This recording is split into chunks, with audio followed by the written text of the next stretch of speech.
White people were enslaved too. Okay.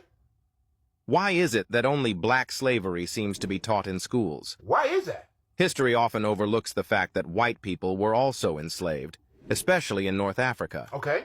Pirates known as the Barbary Pirates would raid European towns and villages, particularly around the Mediterranean. Okay. This went on until the 1840s, which is close to the time when slavery was abolished in America. These pirates, primarily from North Africa, would capture Europeans and take them to black nations in Africa. Oh. There, these white slaves were treated just as horrifically as the slaves in America. Okay.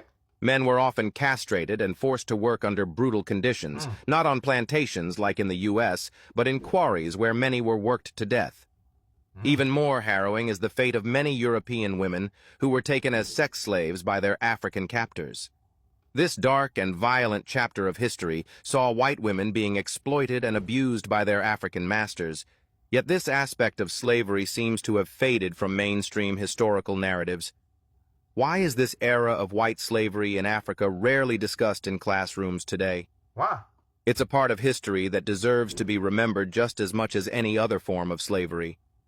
Yet it has been largely forgotten or overlooked. Yes, it has.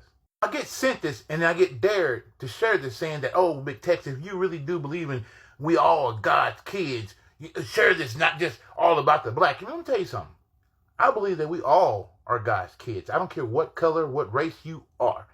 And now my question is, we all races of this country, of this world has suffered. We have watched so much in history where we all have suffered. So now my question to you is, why still have racism? Why still hate each other over skin color when we all have suffered?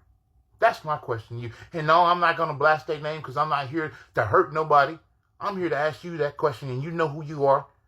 If that's the case, then why all the racism still to this day?